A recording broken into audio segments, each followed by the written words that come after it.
जय हिंद दोस्तों, हम पढ़ रहे थे राजस्थान का इतिहास और राजस्थान के इतिहास में भी हमने मेवाड़ रियासत के बारे में पढ़ना शुरू किया था। और मेवाड़ रियासत के बारे में पढ़ते पढ़ते आज हमने लगभग 6-7 वीडियो में पढ़ चुके हैं कि मेवाड़ रियासत का जो है उद्भव कैसे होता है, मेवाड़ रियासत की उत्पत्ति कैसे होती है और मेवाड़ रियासत पर जो है कौन कौन सी शाखाएं शासन करती हैं और रावल शाखा जो है उसका अंत कैसे होता है और राणा शाखा का उद्भव कैसे होता है। इसके बारे में हम पिछले वीडियो में देख चुके हैं दोस्तों कि पिछले 2-4 वीडियो में हमने देखा कि किस प्रकार जो है ये घटनाक्रम चलता है। और आज हम राणा लाखा या फिर उनके पिता राणा खेता के बारे में पढ़ने वाले हैं। तो इससे पहले अगर आपने वो वीडियो नहीं देखे हैं दोस्तों तो वो वीडियो जरूर देख लीजिएगा, क्योंकि आपको वो वीडियो देखने जरूरी है। अगर आप सीरियस रूप से तैयारी करते हैं तो वो वीडियो जरूर देखिएगा। तो आज हम शुरू करते हैं मेवाड़ के अगले शासकों के बारे में, जो कि राणा हमीर के बाद में आगे शासक बनते हैं। राणा हमीर जो कि उनका शासन कार्य समाप्त हो जाता है राणा हमीर की मृत्यु होने के बाद में, और राणा हमीर की जो मृत्यु है 1364 ईस्वी में हो जाती है। राणा हमीर के बारे में हमने पिछले वीडियो में देख लिया था। आज हम देखते हैं राणा खेता के बारे में, या फिर राणा खेता का ही दूसरा नाम मिलता है राणा क्षेत्र सिंह। इनके बारे में देखते हैं कि इनके काल में कौन कौन सी ऐसी घटनाएं होती हैं जिनके बारे में हमें पढ़ना चाहिए। तो ये जो है 1364 ईस्वी से लेकर 1382 ईस्वी तक शासक बने रहते हैं, क्योंकि 1364 ईस्वी में आपको पता है कि राणा हमीर जो है वो निधन हो जाता है इनका, या फिर ये मृत्यु को प्राप्त हो जाते हैं। इनके बाद में अगले शासक बनते हैं राणा खेता या क्षेत्र सिंह। राणा खेता या क्षेत्र सिंह का शासन कार्य जो है वो रहता है 1421 तक। 1421 तक ये जब शासन बने रहते हैं तो इनके काल में कुछ ना कुछ तो घटना हुई होगी। तो इनके काल में जब ये एक बार मालवा का जो मालवा का शासक था उस टाइम दिलावर खां गोरी पर ये आक्रमण करते हैं।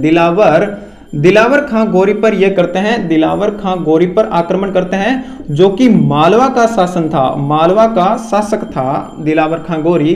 ये थे शासक मालवा के शासक थे दिलावर खां गोरी, और दिलावर खां गोरी पर आक्रमण करते हैं राणा खेता। अब जब राणा खेता दिलावर खां गोरी पर आक्रमण करते हैं तो दिलावर खां गोरी जो है इस युद्ध में पराजित हो जाते हैं। अब दिलावर खां गोरी तो पराजित हो जाते हैं, लेकिन क्या इसके बेटे और पोते शांत बैठे रहेंगे? उनका संघर्ष तो एक बार अगर लड़ाई शुरू हो जाती है तो वो जब तक उसके बीच में संधि नहीं हो जाती तब तक वो लड़ाई चलती रहती है। तो इसके बाद में जो मेवाड़ है और उसके साथ में मालवा का जो संघर्ष है वो शुरू हो जाता है। मेवाड़ मालवा जो संघर्ष है वो शुरू हो जाता है, और मालवा के साथ में ही राणा कुंभा जब शासक बनते हैं तो कुंभा के काल में आपको पता है कि कुंभा जो है कुंभलगढ़ दुर्ग का निर्माण करवाते हैं, और कुंभलगढ़ दुर्ग के पास में ही आपको पता है कि वो एक विजय स्तंभ का भी निर्माण करवाते हैं। वो जो विजय स्तंभ है वो मालवा के सुल्तान को मारने के बाद में बनाया गया था। अगर हम उसको फ्लैशबैक में चलकर देखें तो उस जो संघर्ष की जो जड़ें हैं वो यहाँ पर राणा खेता और राणा क्षेत्र सिंह के काल में छुपी हुई है, क्योंकि इन्होंने दिलावर खां गोरी को पराजित किया था। तब से इनके बीच में संघर्ष चलना शुरू हो जाता है। अब राणा खेता जो है यहीं पर नहीं रुकते हैं। इनको पराजित करने के बाद में 1382 ईस्वी का जो समय है उसमें ये आक्रमण करते हैं बूंदी पर, और बूंदी के उस टाइम शासक हुआ करते थे लाल सिंह। इन पर ये आक्रमण करते हैं, और लाल सिंह के साथ में जब ये संघर्ष कर रहे होते हैं तो राणा खेता भी मारे जाते हैं, और ये जो लाल सिंह है ये दोनों ही मारे जाते हैं। यहाँ पर लाल सिंह भी मारे जाते हैं और राणा क्षेत्र सिंह भी मारे जाते हैं, यानी कि 1382 ईस्वी में राणा खेता मारे जाते हैं। अब 1382 ईस्वी में राणा खेता जब मारे जाते हैं तो इनके बाद में इनका पुत्र जब शासक बनता है तो उसके काल में कौन कौन सी घटनाएं होती हैं वो हम देखते हैं। उससे पहले राणा लाखा के बारे में अगर आप स्क्रीनशॉट लेना चाहें तो ले सकते हैं, और राणा लाखा के बारे में अगर आप लिखना चाहें तो ऐसे लिखिए। राणा खेता के बारे में अगर आप लिखना चाहें तो ऐसे लिखिए कि राणा खेता जो है वो 1364 ईस्वी में शासक बनते हैं और 1382 ईस्वी तक शासक बने रहते हैं। इनके काल में मेवाड़ और मालवा संघर्ष शुरुआत होती है, और मालवा के उस टाइम शासक थे दिलावर खां गोरी, और दिलावर खां गोरी को ये पराजित करते हैं। और उसके साथ ही ये 1382 में बूंदी पर आक्रमण करते हैं। बूंदी के उस टाइम शासक थे लाल सिंह, और लाल सिंह को ये लाल सिंह के साथ में ये युद्ध करते हुए स्वयं भी मारे जाते हैं और लाल सिंह भी मारे जाते हैं। इतनी बात हो गई, तो अब बात करते हैं राणा खेता के पुत्र यानी कि राणा लाखा के बारे में। अब राणा लाखा जो है ये अपने काल में वैसे तो कोई काम नहीं करता है, लेकिन फिर भी ये इतिहास में प्रसिद्ध हो गए हैं। राणा लाखा के बारे में हम शुरू करते हैं। राणा लाखा जो है, इनके काल में ये राणा लाखा तो हैं जो कुछ नहीं करते हैं, पर ये प्रसिद्ध बहुत हैं। देखते हैं कि ये प्रसिद्ध क्यों है। इनका मूल नाम तो था लक्ष्य सिंह, पर इनको राणा लाखा कहा जाता है। भाई राजस्थान है, मूल नाम से तो किसी को पुकारते ही नहीं है ना। लक्ष्य सिंह था तो लाखा लाखा कहना शुरू कर दिया। ये 1382 ईस्वी में जब इनके पिता की मृत्यु हो जाती है तब ये शासक बनते हैं, और 1421 ईस्वी तक ये शासक बने रहते हैं। अब जब राणा लाखा शासक बनते हैं तो उस टाइम मेवाड़ की जो आर्थिक स्थिति है वो कुछ ज्यादा समृद्ध नहीं थी, परंतु इसी के टाइम में होता यूं है कि जावर उदयपुर में एक जगह पड़ती है। उदयपुर में एक जगह का नाम है जावर। वहां जावर से क्या है कि एक खान खोदी जाती है, और उस खान से जो है उस खान से सोना निकलना, चांदी निकलना शुरू हो जाती है। जावर की जो खान है यहां से चांदी निकलना शुरू हो जाती है। अब चांदी निकलना शुरू हो जाती है तो मेवाड़ वालों की आर्थिक स्थिति समृद्ध हो गई। अगर चांदी निकलना शुरू हो जाए कहीं से तो उस शासक की तो चांदी हो जाए। अब जावर में जब चांदी निकलना शुरू हो गई तो मेवाड़ वालों की जो है आर्थिक स्थिति जो है वो समृद्धि की राह पर चलने लगी, समृद्ध हो गई। ये मेवाड़ में जब चांदी निकलने लगी तो ये समृद्ध हो गए।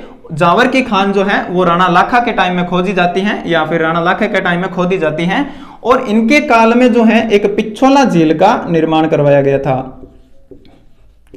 राणा लाखा नहीं करवाते हैं पिछोला झील का निर्माण, इनके काल में हुआ था। जब मेवाड़ के शासक थे राणा लाखा तो इनके काल में जो है पिछोला झील का निर्माण पिच्चू बंजारे या छित्र बंजारे ने करवाया था। इनका पिच्चू बंजारा नाम मिलता है, या फिर इनको छित्र बंजारा भी कहते हैं, पिच्चू बंजारा भी कहते हैं, पिच्चू बंजारा, या फिर इनको छितर बंजारा, और कहीं कहीं इनको चिड़ीमार बंजारा भी कहा जाता है। क्योंकि इनके नामों के बारे में वैसे कुछ विशेष जानकारी मिलती नहीं है, तो इनको पिच्चू बंजारा, पिच्चू बंजारा, छितर बंजारा या फिर चिड़ी बंजारा कहा जाता है। अब दोस्तों ध्यान दीजिए कि ये जो बंजारा है ये कौन हुआ करते थे। बंजारा जो है ये चलते फिरते एक तरह से शॉपिंग मॉल की तरह हुआ करते थे। जो आप अभी सामान लाने के लिए जैसे शॉपिंग मॉल में जाते हो ना, वैसे ही ये जो बंजारा हुआ करते थे ये घूम फिरकर अपना सामान बेचते थे। जैसे ये अपने पास बैलगाड़ी रखते थे और अपनी बैलगाड़ी पर सामान लादते और एक गांव से दूसरे गांव तक घूमते घूमते फिरते फिरते अपने सामानों को बेचा करते थे। ठीक है, ये जो बंजारे हैं ये बंजारे अब जब व्यापार करेंगे, बैलगाड़ियों पर सामान लादकर बेचारे इतनी मेहनत कर रहे हैं, सामानों को बेच रहे हैं, तो इनकी आर्थिक समृद्धि तो होगी, ये आर्थिक रूप से तो सशक्त होंगे ही ना। क्योंकि अगर व्यापार कर रहे हैं तो बिजनेसमैन हो गए, एक तरह से बिजनेसमैन तो धनी हो गई। इनकी आर्थिक स्थिति जो है वो समृद्ध हुआ करती थी। और इनके बारे में एक बार ऐसा बताया जाता है कि ये जो पिच्चू बंजारा हैं ये एक बार उदयपुर के क्षेत्र में यहाँ पर व्यापार करने के लिए आए हुए थे। अब जब व्यापार करने के लिए ये आए हुए थे तो यहाँ पर इन पिच्चू बंजारे के जो हैं वो बैल मर जाते हैं। अब बैलों के मरने के पीछे ऐसा कारण बताते हैं कि इनके जो बैल हैं वो प्यास के कारण मरे थे। क्योंकि यहाँ पर राजस्थान में वैसे पानी की किल्लत है ही, लेकिन ये जो क्षेत्र है वहां पर तो माही नदी वगैरह बहती है, लेकिन इसके जो बैल हैं वो प्यास के कारण मर जाते हैं। तब ये सोचता है कि मेरे बैल अगर प्यास से मरे हैं तो और किसी के साथ ऐसी घटना ना हो, इसीलिए यहां पर ये पिछोला झील का निर्माण करवा देते हैं।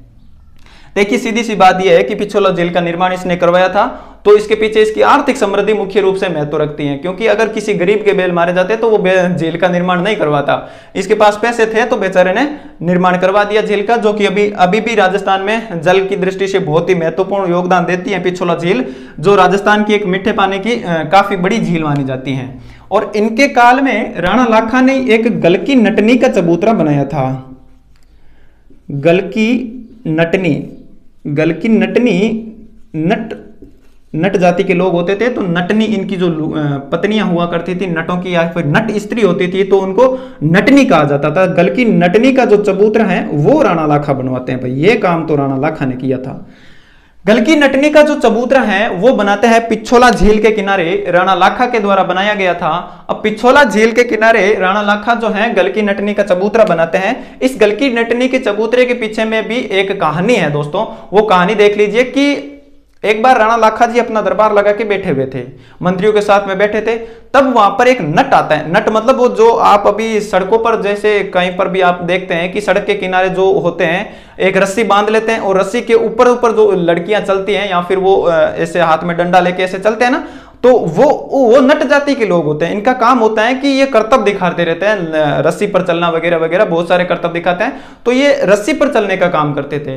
तब ये नट जो है, एक नट जो है वह राणा लाखा के दरबार में आता है और आकर राणा जी को कहता है कि राणा जी मैं नट हूं और मैं रस्सी का खेल दिखाता हूं। तो राणा लाखा कहते हैं इसमें कौन सी बड़ी बात है, सारे नट यही काम करते हैं भाई, सारे नटों का काम ही यही है कि वो रस्सी का खेल दिखाते हैं, तू कौन सा खास काम करता है। तो राणा ये नट जो कहता है ना मैं कुछ खास कर सकता हूं। तब ये कहता है कि मेरी जो नटनी है वो आपकी जो पिछोला झील है ना, उस पिछोला झील को रस्सी पर चल के पार कर जाए। राणा लाखा कहते हैं मजाक मत कर यार कि आप पिछोला झील कितनी लंबी चौड़ी पड़ी है, कहां तेरी नटनी पार कर पाएगी, बीच में कहीं गिर जाएगी। तब राणा लाखा तब ये नट कहता है कि ना ना मेरी नटनी कर सकती है ऐसा काम। तब राणा लाखा कहते हैं कि चल तेरी नटनी का भी करतब देख लेते हैं कि वो कैसा कुछ करती है, ठीक है। तब राणा लाखा जो है इस नटनी के खेल को देखने के लिए ये नट कहता है कि चलिए 2 दिन के बाद में मेरी नटनी का जो है वो करवा लीजिए कि आप रस्सी बांध दीजिए और हम हमारी नटनी जो है वो आपकी पिछोला झील को पार कर जाएगी। तब पूरे उदयपुर में ऐसे चित्तौड़ में ऐसे नगाड़े बजाकर बताया गया कि नटनी का खेल होगा, नटनी पिछोला झील को पार करने वाली है। सारे लोग एकदम जैसे क्रिकेट का स्टेडियम खचाखच भरा रहता है, पिछोला झील के किनारे भी वैसे ही खचाखच भीड़ आ गई और इकट्ठा हो गए लोग। तो जो नटनी है वो अपना खेल शुरू करती है, राणा लाखा जी भी वहां पर बैठे हुए हैं। नटनी जो है वो भाई आधी पिछोला पार कर जाती है, आधी पिछोला पार कर जाती है। इसे इधर से हुटिंग हो रही है कि ये तुम कर सकती हो, yes you will do it, you will do it. नटनी के लिए ऐसी हुटिंग हो रही होती है। तो तभी जो है वो नटनी के ये राणा लाखा जी का जो कालजा है वो करे धक धक। भाई आधा मेवाड़ देने की बात की थी इन्होंने। ये जो नट कह रहा था ना, जिद कर रहा था कि भाई मेरी नटनी पार कर सकती है, तो ये राणा लाखा जी कहते हैं कि अगर तेरी नटनी पिछोला पार कर जाएगी तो मैं अपना जो आधा मेवाड़ है वो तेरे को दे दूंगा। अब वो नटनी आधी पिछोला पार कर गई। राणा लाखा को हो गई परेशानी कि बेचारा अगर ये नट की नटनी पार कर गई तो मेरा आधा मेवाड़ चला जाएगा। अब राणा परेशान, और इधर से जो राणा के जो मंत्री बैठे थे वो भी मजा ले रहे थे खेल के, यस तुम कर सकती हो, तुम कर सकती हो। तो इसके बाद में जब राणा लाखा उस मंत्री को कहते हैं कि ओए क्यों चिल्ला रहा है, तो कहते हैं कि देखो देखो साहब कितना अच्छा खेल चल रहा है, नटनी पार करने वाली है, कि नटनी अगर पार कर गई तो आधा मेवाड़ चला जाएगा। तो कहते हैं चला जाएगा तो इसमें कौन सी बड़ी बात है। तो वो राणा कहते हैं कि अगर आधा मेवाड़ चला गया तो मैं आधा राणा आधे मंत्री, अब तू हटेगा कि तू हटेगा। राणा लाखा ऐसा कहते हैं। तब ये मंत्री सोचते हैं कि यार ये बात तो सोची नहीं। तो वो मंत्री कहते हैं कि तो ये मंत्री एक ऐसा सुझाव देते हैं कि नटनी जो है उसका एक बच्चा था, वो बच्चा यहां पर खेल रहा था, नटनी का ही बच्चा था, और वो नटनी के बच्चे की नजर पड़ जाती है, नटनी के बच्चे पर नजर पड़ती है इन मंत्रियों की। उन मंत्रियों ने नटनी के बच्चे को पकड़ कर लाई और राणा लाखा के पास में ले जाके राणा लाखा ने खींच के थप्पड़ मारी उस बच्चे के। खींच के तब थप्पड़ मारते हैं तो एक बात, स्त्रियों की नजर जो है वो हमेशा अपने बच्चों पर रहती है। बच्चा अगर परेशान होता है तो माँ को पता चल ही जाता है, और एक घर में अगर दूध उफड़ जाए तो लड़कियों को पता चल ही जाता है, माताओं को पता चल ही जाता है, ठीक है। वैसे ही अगर इस बच्चे को अगर थप्पड़ मारी गई तो जैसे ही रानी उस नटनी का ध्यान भंग हुआ। अब जब नटनी का ध्यान भंग हुआ तो वो जो बैलेंस बनाने का ये होता है खेल, वैसे रस्सी पर वैसे चलने का क्या काम होता है कि बैलेंस बना हुआ होता है तो वो चलते रहते हैं। तो जैसे ही इसका ध्यान भंग होता है नटनी का, और नटनी पिछोला में गिर जाती है। जैसे ही वो पिछोला में गिरती है तो उसकी मृत्यु हो जाती है। वहां पर ये नटनी जो है ये मारी जाती है दोस्तों। और नटनी मरने के बाद में ये पिछोला का ये जो नट जो पहले आया था राणा लाखा के पास में, ये वापस आकर बोलता है कि राणा जी क्या हुआ, इस प्रतियोगिता के चक्कर में मेरा तो घर बार उजड़ गया, एक ही नटनी थी वो भी मर गई, अब क्या करूं।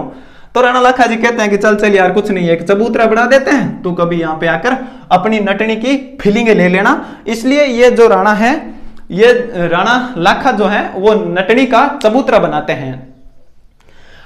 ये गल की नटनी के चबूतरे के बारे में बात हो गई। अब बात करते हैं ये जो राणा लाखा थे, इनके काल में ही, ये तो मेवाड़ के शासक थे ना राणा लाखा। मेवाड़ के शासक कौन थे इस टाइम? राणा लाखा या लक्ष्य सिंह, ठीक है। और इधर जो आपका मारवाड़ का जो क्षेत्र पड़ता है, मारवाड़ रियासत के बारे में भी हम संपूर्ण जानकारी लेंगे दोस्तों। फिलहाल इतना देखिए कि जब राणा लाखा इधर शासक थे तो इधर शासक थे चुंडा। चुंडा जो है वो मारवाड़ के शासक थे और इधर जो है राणा लाखा का एक पुत्र था जिसका नाम भी था चुंडा। मारवाड़ का शासक चुंडा, मेवाड़ का राजकुमार चुंडा, और राणा लाखा ये जो चुंडा है इसके एक पुत्र था और एक पुत्री थी जिस पुत्री का नाम था हंसाबाई। हंसाबाई। और इधर जो है इसके एक पुत्र भी था जिसका नाम था रणमल। इस रणमल के बारे में देखेंगे कि ये कैसे खतरनाक तरह से कार्य करता है। ये पूरे तरह से एक तरह से मेवाड़ पर कब्जा करने की कोशिश करता है लेकिन हो नहीं पाता है कारणवश।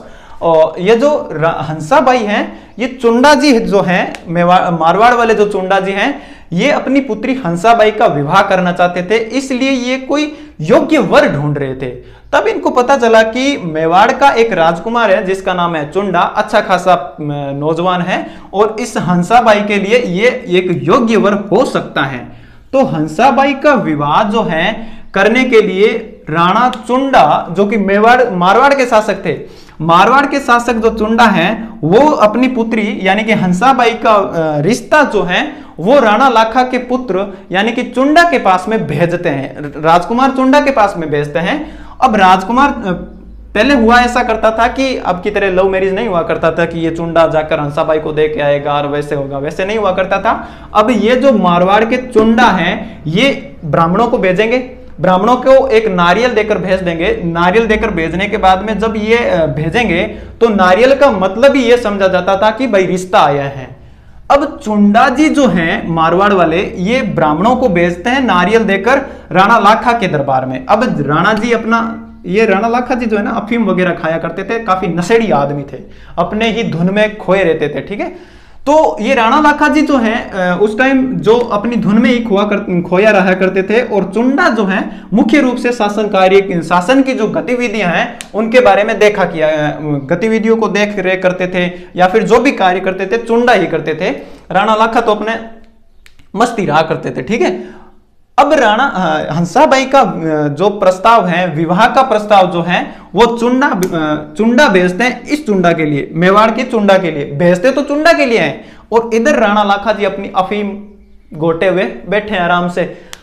जैसे ही ये चुंडा के दरबार ये जो राणा लाखा के दरबार में आते हैं, ये 5 जो भेजे थे चुंडा ने ब्राह्मण नारियल देकर, तो वो राणा लाखा के दरबार में जैसे ही जाते हैं तो राणा लाखा क्या है कि ऐसे बैठे हुए थे और हंसने लगते हैं। जैसे कि नारियल लेकर आते हैं, ये जब ब्राह्मण जाते हैं कि हम मारवाड़ से आए हैं और नारियल लेकर आए, तो राणा लाखा जी हंसने लगते हैं कि देखो भाई बुढ़ापे में हमारे लिए तो रिश्ते आ रहे हैं, ये कौन सी विडंबना है। राणा लाखा जी ऐसे कहते हैं कि मेरे लिए तो बुढ़ापे में रिश्ते आ रहे हैं। तब वो चुंडा के जो भेजे हुए थे ब्राह्मण वो कहते हैं कि नहीं नहीं, आपके लिए रिश्ता नहीं है, रिश्ता आपके पुत्र चुंडा के लिए है। तब इनके सामने जो मंत्री बैठे हुए थे वो हंसने लगते हैं कि देखो वो डोकरे को बुढ़ापे में शादी करने की पड़ी है, कहां तो अब 70-80 साल के तो हो गए, जाने की तो सोच नहीं रहे, विवाह करने की सोच रहे हैं। अब इधर जब सारे मंत्री लोग हंसने लगे तो ये बात जो है वो इस चुंडा को पसंद नहीं आई कि यार पिता की हमारे सामने पिता की कोई बेइज्जती करे, तो इसको यह बात रास नहीं आई।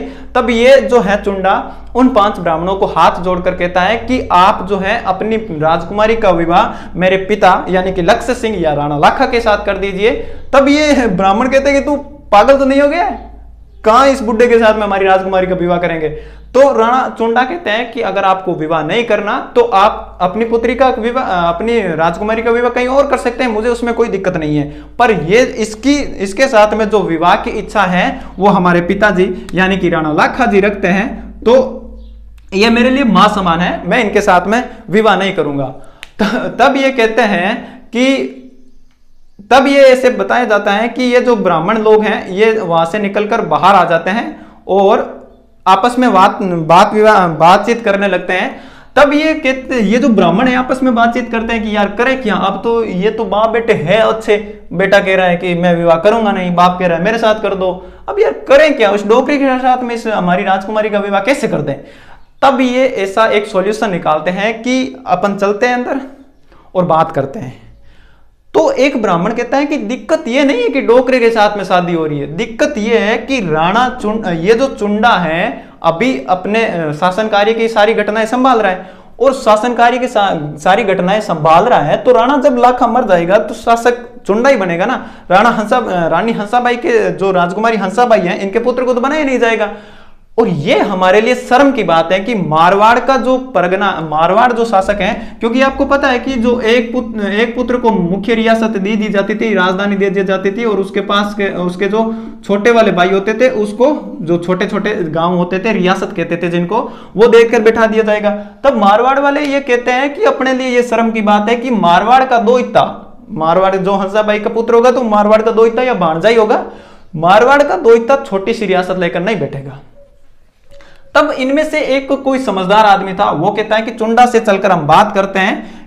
चुंडा से वो बात करते हैं तो ऐसा कहते हैं कि चुंडा से उसने कहा था, ब्राह्मणों ने जाकर कहा था कि भाई तेरे पिताजी यानी कि राणा लाखा की जब मृत्यु हो जाएगी तो अगला शासक कौन बनेगा? तो राणा चुंडा कहता है कि इसमें कौन सी बड़ी बात है, अगला शासक तो मैं ही बनूंगा। ब्राह्मण बोले ना, अगला शासक तो नहीं बनेगा। बोला क्यों? अगर ये कहते हैं कि अगर तेरे को अपने पिता यानी कि राणा लाखा की शादी हमारी राजकुमारी रानी हंसाबाई के साथ में करनी है तो तुझे मेवाड़ का शासक नहीं बनना है। तब ऐसा बताते हैं कि राणा चुंडा जो है ये एक प्रतिज्ञा करते हैं कि मैं कभी भी शासक नहीं बनूंगा। इसी कारण इनको भीष्म पितामह कहा जाता है। भीष्म पितामह के बारे में देखिए दोस्तों, क्यों महाभारत काल का जो समय है उसमें एक राजा हुए हैं जिनका नाम था शांतनु। अब शांतनु जो है उनका विवाह पहले से हो रखा था, जिनका एक पुत्र भी था जिसका नाम था देवव्रत। अब देवव्रत जो है उनका जो पुत्र था, शांतनु का पुत्र था देवव्रत, और देवव्रत जब पुत्र होते हैं तो इनके बाद में जब ये शांतनु है उनको एक स्त्री पसंद आती है जिनका नाम था सत्यवती। अब जब राणा सत्यवती जो है, ये जो सत्यवती है इसके साथ में शांतनु जी जो है विवाह करना चाहते हैं, वो उसके पिता के बारे में बात वूत करके सारी सेटिंग कर लेते हैं। तो अंत में जब सत्यवती के जो पिता हैं वो कहते हैं ये जो देवव्रत थे उससे कहते हैं कि तुम्हारे पिता यानी कि शांतनु मेरी पुत्री यानी कि सत्यवती के साथ में विवाह करना चाहते हैं, तो मैं तुमसे कुछ बात करना चाहूंगा। बोलिए क्या दिक्कत है? ये कहते हैं राणा जो देवव्रत होते हैं वो कहते हैं कि बताइए क्या प्रॉब्लम है, वो बताइए। जब सत्यवती के पिता हैं जो इस शांतनु देवव्रत को कहते हैं कि तेरे जो पिता हैं वो मेरी पुत्री यानी कि सत्यवती के साथ में विवाह करेंगे, ये विवाह तभी हो सकता है जब तू ये प्रतिज्ञा करे। ये देवव्रत को कहते हैं कि तू ये प्रतिज्ञा करे कि अगला शासक जो है वो हस्तिनापुर का जो अगला शासक है वो देवव्रत नहीं बनेगा। तब देवव्रत ये प्रतिज्ञा करते हैं कि मैं कभी भी शासक नहीं बनूंगा। तब ये जो सत्यवती के पिता है वो कहते रुक रुक रुक, इतनी से क्या होगा, अगर तू पुत्र जो है वो शासक नहीं बनेगा तो क्या बात हुई, तेरे जो पुत्र होंगे, जो मेरी बेटी सत्यवती के जो पुत्र होंगे उसके तो लगभग एक समान एज के ही होंगे ना, तो वो तो पुत्र बनने की बात, तेरे पुत्र तो शासक बनने की बात करेंगे। तब ये जो देवव्रत हैं वो एक और प्रतिज्ञा करते हैं कि मैं जो है आजीवन अविवाहित रहूंगा, ये प्रतिज्ञा करते हैं देवव्रत। जब देवव्रत ऐसी भीष्म प्रतिज्ञा करते हैं उसी के बाद में उनको भीष्म पितामह कहा गया था, जो कि आजीवन अविवाहित रहते हैं और जो हस्तिनापुर का शासक है वो नहीं बनते हैं। इसी प्रकार की प्रतिज्ञा आज यहां पर चुंडा करने वाला था। अब जो चुंडा है ये प्रतिज्ञा यहां पर ऐसा करता है, चुंडा भाई मॉडर्न जमाने का आदमी है, प्रतिज्ञा करने में थोड़ी सी ये चतुराई बरतता है। अब जो चुंडा है वो प्रतिज्ञा करता है कि मैं मेवाड़ का अगला शासक नहीं बनूंगा पर विवाह तो करूंगा। अब विवाह करने की बात जब चुंडा करते हैं तो इन चुंडा की तो एक पूरी ब्रांच है चुंडावत। अब चुंडा के जो वंशज थे वो चुंडावत कहलाते थे, ठीक है। अब चुंडा ने भीष्म प्रतिज्ञा की थी, इसीलिए चुंडा को कहा जाता है मेवाड़ का भीष्म पितामह। मेवाड़ का भीष्म पितामह, मेवाड़ का भीष्म पितामह, भीष्म पितामह। इस कारण कहा जाता है मेवाड़ के भीष्म पितामह चुंडा को। क्योंकि इन्होंने प्रतिज्ञा ली थी भीष्म पितामह के समान, इसलिए इनको मेवाड़ का भीष्म पितामह कहा जाता है। ये बात हो गई। अब जो चुंडा का विवाह नहीं करते हैं हंसाबाई के साथ में, और राणा लाखा का विवाह कर दिया जाता है हंसाबाई के साथ में, जिनके पुत्र बाद में होते हैं मोकल, जिनके बारे में हम आगे देखेंगे। फिलहाल इतना देखिए कि ये जो चुंडा जो है इनको शासन कार्य से वंचित कर दिया जाता है चुंडा को, और जो है चुंडा को शासन कार्य से वंचित करने के बाद में कहते हैं कि भाई चुंडा ने इतना बड़ा त्याग किया है तो कुछ ना कुछ तो इसे खास मिलना चाहिए ना। तो मेवाड़ की जो प्रधान रियासत थी या फिर प्रधान जो ठिकाना था, उस ठिकाने का नाम था सलुम्बर। सलुम्बर का जो ठिकाना है वो मेवाड़ की प्रधान ठिकाना हुआ करता था, क्योंकि ये सबसे बड़ा ठिकाना था उस टाइम मेवाड़ का। तो सलुम्बर का जो ठिकाना है वो दे दिया जाता है चुंडा को, क्योंकि चुंडा ने इतनी बड़ी प्रतिज्ञा की थी, तो चुंडा को ये सलुम्बर का ठिकाना दे दिया जाता है चुंडा को। और चुंडा को कुछ अधिकार, चुंडा यानी कि चुंडा के जो शासक, चुंडा के जो वंशज थे उनको चुंडावत कहा जाता है। चुंडाओं को कुछ विशेष अधिकार भी दिया गया था। चुंडाओं को चुंडा जो भी है, अब जो मेवाड़ के जो भी शासक बनते थे उसका निर्धारण चुंडा किया करते थे। चुंडावतों की जो शाखा थी वो करती थी कि अगला मेवाड़ का जो शासक है वो कौन बनेगा, इसके बारे में चुंडाओं के द्वारा तय किया जाता था। इसी के बारे में जब आप देखते हैं कि जब उदय सिंह जो कि महाराणा प्रताप के पिताजी थे, उन्होंने तो अपना उत्तराधिकारी जगमाल को घोषित कर दिया था, लेकिन जब उस टाइम सलुम्बर के ठिकानेदार हुआ करते थे किशन सिंह, उन्होंने महाराणा प्रताप को मेवाड़ का शासक बनाया था। इतनी पावर थी चुंडाओं के पास में, चुंडाओं को बहुत सारे अधिकार दिए गए थे, इनको एक तरह से विशेषाधिकार दिए गए थे जो कि चुंडावतों के पास हमेशा रहेंगे। तो चुंडावत जो है इनको अधिकार एक तो ये दे दिया, और दूसरा जो था एक तो क्या हो गया कि ये शासक का निर्धारण करते थे कि शासक कौन बनेगा, मेवाड़ का अगला शासक कौन बनेगा, इसका जो निर्धारण है ये चुंडाओं के द्वारा किया जाता था। ठीक है, अब जो चुंडाओं के द्वारा ये जो निर्धारण किया जाता था, इसका प्रभाव आप देख चुके हैं कि मेवाड़ में जो है उदय सिंह जो है उन्होंने अपना पुत्र को जगमाल को, जो कि अपनी रानी के प्रभाव में आकर जगमाल को उन्होंने उत्तराधिकारी बना दिया था। लेकिन चुंडावत उस टाइम शासक, चुंडाओं के उस टाइम नेता थे किशन सिंह, उन्होंने महाराणा प्रताप को शासक बनाया था। अगर वो चुंडावत जी नहीं होते तो आज हम महाराणा प्रताप नहीं पढ़ते, फिर पढ़ते महाराणा जगमाल ने ये किया। महाराणा प्रताप यहाँ सलुम्बर में बैठे रहते, 2 गांव लेके, यहाँ पे सलुम्बर में 2-4 गांव लेके अपनी छोटी सी रियासत के साथ में बैठे रहते। ठीक है, और इधर हम पढ़ते जगमाल के बारे में। और इनके साथ में चुंडाओं को एक अधिकार और दिया गया कि आज से जो भी पत्र होंगे, जो भी राजा दूसरे राजा के साथ में, मेवाड़ का राजा जो है दूसरे राजा के साथ में जब भी कोई संबंध होते थे या फिर पत्र या संधि व्यवहार जो भी होता था, उसमें चुंडाओं के हस्ताक्षर अनिवार्य कर दिए गए। अगर चुंडाओं के हस्ताक्षर नहीं होंगे तो वो संधि मान्य नहीं होगी। इतना खतरनाक पावर दे दिया था इनको। और एक अधिकार और दिया गया था कि जो हरावल दस्ता होगा सेना का जो हरावल दस्ता होगा उसका नेतृत्व हमेशा ही चुंडा के वंशज यानी कि चुंडावत करेंगे। अब हरावल दस्ते के बारे में देखते हैं कि ये जो हरावल दस्ता है ये क्या होता था। जैसे कि सेना किसी से युद्ध करने जाएगी, सामने युद्ध करने के लिए जा रही है, तो सेना का जो आगे वाला भाग होता था इसमें जो भी होंगे वो चुंडा ही होंगे, और सेना का जो पिछला भाग होता था इसको चंदावल कहते थे। ठीक है दोस्तों, ये शब्दों के बारे में आप ध्यान रखिए कि हरावल किसे कहते थे और चंदावल किसको कहते थे। चंदावल जो पीछे वाला भाग होता था उसको कहते थे, और हरावल जो सेना शत्रु सेना से सबसे पहले भिड़ता था, शत्रु सेना का सामना सबसे पहले जो भी करता था उसे चंदावल कहते थे, हरावल कहते थे। और हरावल दस्ते का नेतृत्व हमेशा चुंडावत करेंगे, ऐसा अधिकार राणा ये जो चुंडा है इसकी भीष्म प्रतिज्ञा के बाद में चुंडाओं को दिया गया था। क्योंकि अपने अब तो मरने से डरते हैं लोग, पहले जो है मरना, देश के लिए मरना इनके लिए गौरव की बात हुआ करती थी। जो भी पहले मरता वो अपने आप को गौरवान्वित महसूस करता था। तो इनको कहा गया कि आप जो है हरावल दस्ते में रहेंगे और आपको सबसे पहले शत्रु सेना से भिड़ने का अधिकार दिया जाएगा। ठीक है, अब देखिए कितने अधिकार हो गए इनको। एक शासक बनाने का अधिकार इनको हो गया, पत्र पर सारे हस्ताक्षर इनके होंगे, हरावल दस्ते का जो नेतृत्व है वो ये करेंगे। अब चुंडा के काल में एक और घटना होती है जो भी हम देख लेते हैं कि चुंडा के काल में और कौन सी घटना होती है। चुंडा के राणा लाखा के काल में और कौन सी घटना होती है। अपने जो राणा लाखा जी हैं ये बूंदी एक रियासत पड़ती है, और बूंदी के शासक हुआ करते थे चौहान।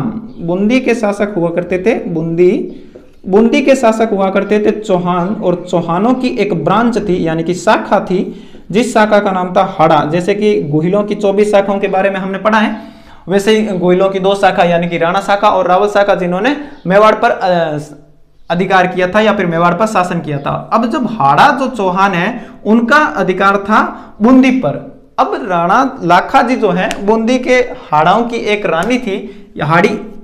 अब हाड़ा है, हाड़ा की कोई राजकुमारी होगी तो वो हाड़ी कहलाएगी ना।